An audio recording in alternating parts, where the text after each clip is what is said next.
आज इस नफरत की आग के चलते कश्मीर से कन्याकुमारी तक मेरा पूरा भारत जल रहा है, लेकिन शर्म इस बात की है कि मेरे देश का प्रधानमंत्री क्या कर रहा है। देश के अंदर क्या मुसलमान होना आज अपराध हो गया है? वो मुसलमान जिसने इस देश को मिसाइल दी, वो मुसलमान जिन्होंने मीर उस्मान अली के नाम पर इस देश को 5 टन सोना दिया। मैं भी हिंदू हूँ, लेकिन मेरा धर्म किसी मुसलमान का खून बहाने की इजाजत नहीं देता। ये खून भगत सिंह को मानने वाला है और अंबेडकर के सिद्धांत पर चलने वाला है। तो इस देश के अंदर मस्जिद का मौलाना लड़ना चाहता है, ना मंदिर का पंडित लड़ना चाहता है। पूछना चाहता हूँ कि जब हिंदुओं की रैली निकलती है, यात्रा निकलती है, तो उस पर पथराव क्यों होता है? ये पथराव होता है या वोट पाने के लिए करवाया जाता है? मैं आपको बता दूं कि 48 घंटे के अंदर भारत देश के अंदर 3 बड़ी घटनाएं हुई हैं। एक आपने देखा होगा कि हरियाणा के नूह के अंदर जो घटना घटित हुई है, किस तरीके से वहां पर राइट्स हो रहे हैं।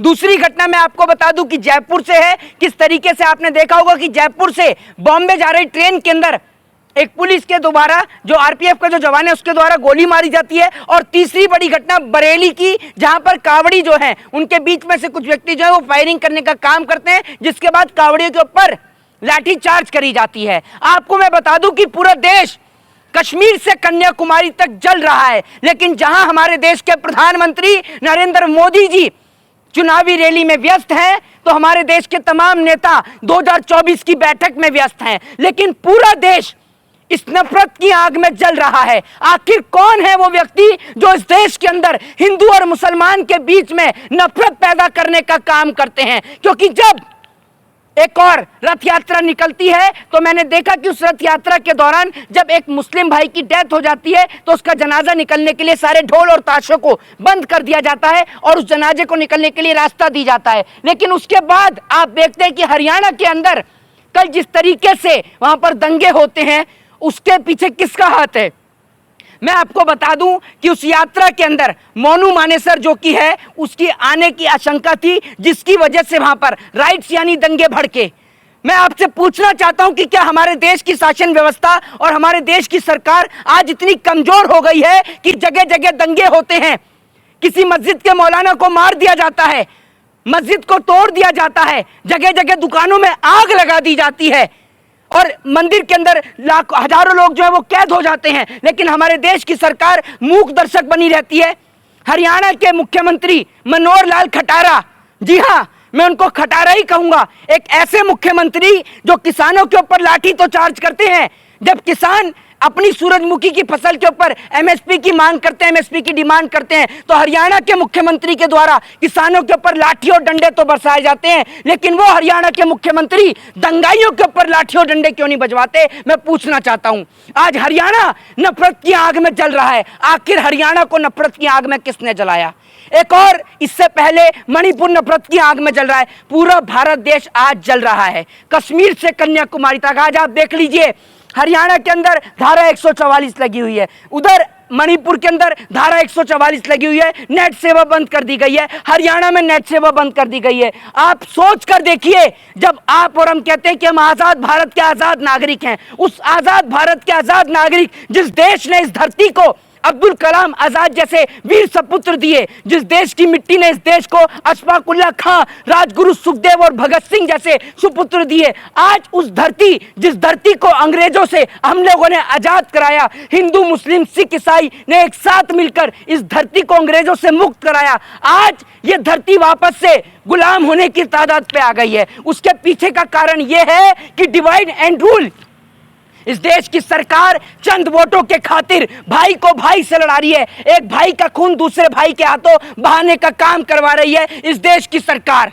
मैं पूछना चाहता हूं कि आखिर इतने कम समय में दंगाइयां कहां से आते हैं?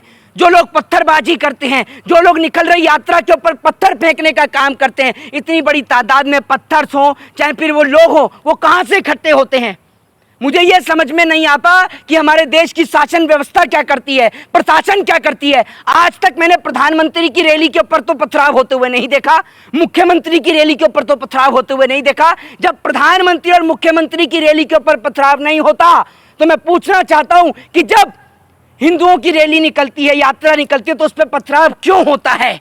यह पथराव होता है या वोट पाने के लिए करवाया जाता है? मैं इस सवाल का जवाब सरकार से पूछना चाहता हूं, क्योंकि मुझे नहीं लगता कि इस देश का आम आदमी हिंदू और मुसलमान के नाम पर लड़ना चाहता है। उनको लड़ाया जा रहा है और टेलीविजन पर ये जो कार्यक्रम आता है ना, सुबह के 8 से लेकर रात के 10 बजे तक, ये देश में नफरत का जहर घोलने का काम करता है। ये एक भाई को दूसरे भाई को लड़ाने से काम करता है। ये लोग पहले हिंदू को मुसलमान से लड़ाया, उसके बाद हिंदुओं को ब्राह्मण, शूद्र, वैश्य और क्षत्रियों के नाम पर बांटा। ये लोग लोगों को बांटने का काम करते हैं, देश को बांटने का काम करते हैं। और ऐसे लोग हमें नहीं चाहिए जो इस देश के अंदर नफरत पैदा करते हैं। और नफरत की आग में जलता है तो पूरा देश जलता है, पूरा भारत जलता है। आज इस नफरत की आग के चलते कश्मीर से कन्याकुमारी तक मेरा पूरा भारत जल रहा है। लेकिन शर्म इस बात की है कि मेरे देश का प्रधानमंत्री क्या कर रहा है। मेरे देश का प्रधानमंत्री या तो कहीं चुनावी रैली की यात्रा की तैयारी कर रहा होगा,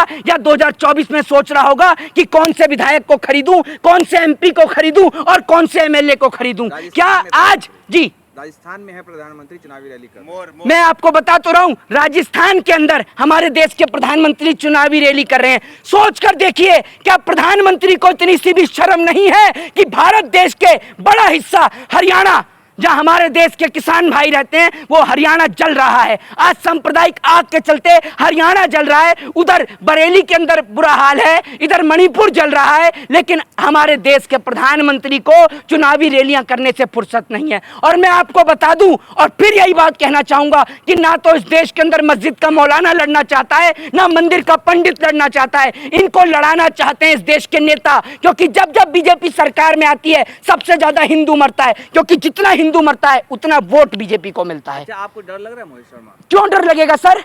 आपको भारत में रहना है, हिंदुस्तान में रहना है, तो मोदी योगी कहना पड़ेगा। मैं भारत में रहूंगा तो भारत देश का संविधान कहूंगा, भारत देश के संविधान के जयकारे लगाऊंगा तो भीमराव अंबेडकर के लगाऊंगा। आपको गोली मार दिया जाएगा आपको। सुनिए सर, हर दौर में लोगों ने फांसियां भी खाई हैं और गोलियां भी खाई हैं, तो हम इस दौर के सिपाही हैं। याद रखिएगा, जिस मिट्टी ने हमें जन्म दिया है, हम इस मिट्टी के वो शेर हैं जो इस मिट्टी के खातिर फांसी का फंदा भी चूम जाएंगे और गोली भी खा लेंगे। ना तो हम सरकार की गोली से डरते हैं, ना सरकार के कारावास और जेल से डरते हैं, और ना हम सरकार की फांसी से डरते हैं। आपको मैं एक बात बता दूं, ये खून भगत सिंह को मानने वाला है और अंबेडकर के सिद्धांत पर चलने वाला है। ये सर किसी के आगे नहीं झुकता, ये बता दूं। ये सर झुकता है तो अपने देश के सम्मान में, यानी तिरंगे के आगे, और किसी के आगे नहीं झुकता, ये बात बता दूं। चेतन सिंह ने इसीलिए मारा 4 लोगों को, 3 मुसलमान थे। इस देश के अंदर क्या मुसलमान होना आज अपराध हो गया है?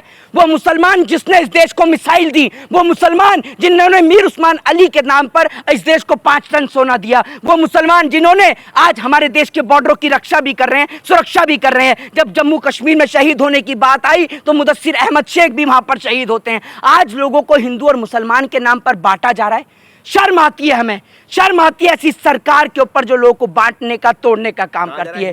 जी हिंदू जागा। सर, कोई हिंदू नहीं जागा, मैं भी हिंदू हूं, लेकिन मेरा धर्म किसी मुसलमान का खून बहाने की इजाजत नहीं देता। मेरा धर्म एक ही इजाजत देता है कि अगर हिंदू हो तो मुसलमान, सिख और ईसाई सबसे प्रेम करो इंसानियत के नाते, क्योंकि जब हम लोग एक दूसरे से प्रेम करेंगे तभी हम दूसरे मुल्क से लड़ पाएंगे। और हमें हथियारों की लड़ाई नहीं सर, डेवलपमेंट की लड़ाई लड़नी है। और देश तभी तरक्की कर सकता है और देश गुलाम होने से तभी बच सकता है जब इस देश का हिंदू, मुस्लिम, सिख, ईसाई कंधे से कंधा मिलाकर एक साथ मिलकर चलेगा। जय हिंद, जय भारत, वंदे मातरम।